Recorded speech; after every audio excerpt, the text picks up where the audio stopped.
Hello guys, good morning. So today is March 28, 2025. So update lang po tayo dito sa ating mini goat farm. Daily bower goats. Okay. So yan, ang combine natin ngayon is madre kakao, ipil-ipil at baging at dahon ng saging. Actually, yan ay kahapon ko pa kinumpay. Sa day off natin kahapon. Then kahapon gumagawa tayo ng bahay ni ES. Hindi pa lang natin matapos kasi kulang tayo sa oras. Yan. Solo ni ES yung laking yun. So yan.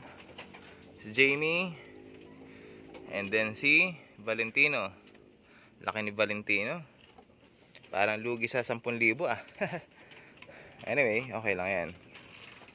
Ito ang ating full bloods, yung sinani, yung last na umanak. Triplets yan. Hindi lang pinalad yung isa, yung dappled pa mismo. Sayang. Pero may natira naman dito, painted dappled, tsaka solid red. Gagamitin ko na lang din to parehas, for keep sila. Kasi ipapalit natin si ang pangalan niya ay si Dragonite. Papalit natin siya dito kay ES. Kasi si ES, so kapag nasampahan ni ES si Ruby at si Jamie, pwede na natin siya ibenta. Alam mo kung gaano kalaki ni si ES, oh. Oh? Pakalaki. Lakas kumain. Okay, lahat yan. May sampa na. Yung ating 5. Isang full blood. Then mga pure breed at F-series. So by August to September, mag-aanakan niya mga yan. Ito si Ruby. Siyempre, reserve na rin naman itong dalawang anak niya.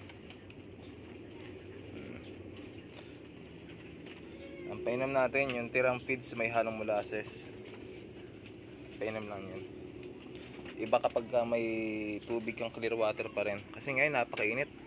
Kukuha pa ako ng mga karton sa store, sa trabaho ko. Lalagay ko dyan kasi kahapon talaga day off ako. Para akong maubusan ng energy dito. So yan, mayroon tayong konting dahon na saging dito. Pang-merienda lang naman nila yan mamaya. So ngayon hindi nila papansinin yan kasi maraming pang ipil-ipil at madre kakao. Pero later on, ubos din yan pagka naubos na nila tong mga kumpay. Ito hindi na talaga nilubayan ni Alaska si Red Velvet eh. Akala niya siguro yan ay nanay niya. Simula nang dumating siya dito, dyan na sumama. Kahit sinusuwag-suwag siya minsan, wala na, nag-stake na siya dyan.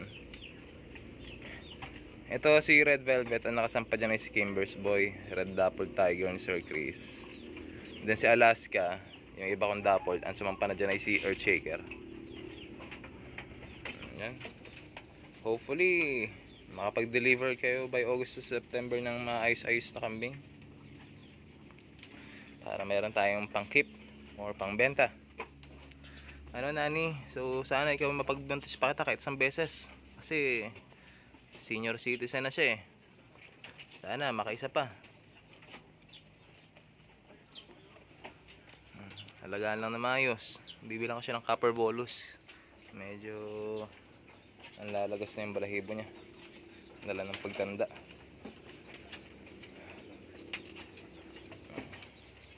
Ito, meron na sa akin gustong kumuha, 18,000. Kaso gusto niya, pagkabili niya sa akin, ipapaiwi niya rin sa akin. Ay, hindi aari. Magbabawas nga tayo ng gantong lahi para pambili natin ng full blood. Papalit tayo ng puro full blood.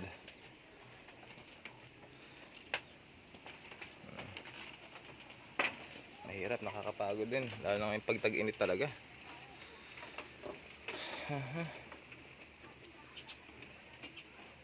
Nakakapagod. Hindi ka na pwedeng gumising alas 7 kasi pag gumising ka ng alas 7 dapat may kumpay ka na nun. Pero kapag wala ka pang kumpay ng alas 7 ka gigising, ay yari ka. Mahihimatay ka sa init. Ito, 10,000 ko lang ito nabenta.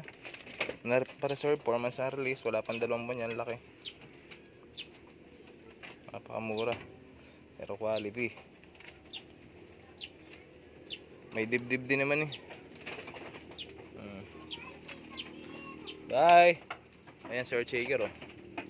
Bam! Bam! Lapad yan.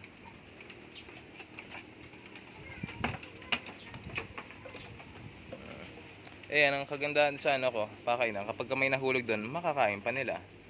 Yung mga dati kong pakainan, wala, mahirap. Oo, eto matibay-tibay talaga. Tsaka yung matitira, masasalo ng ano, feeder, makakain pa nila. Ito, magkakalat to sigurado daan ng saging, pero okay lang yan. Hoy, Earth Shaker, tama na ang pag-inom. Kumain ka.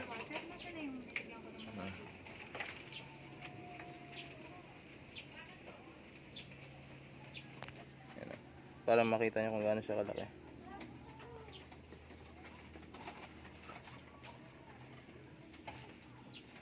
Laki. Pero sa akin parang normal na yung laki niya. Kasi lagi ko na siyang kasama eh. Pero kapag bago, makikita mo to personal. Ay, laki nga naman niya. Iba talaga pag full blood.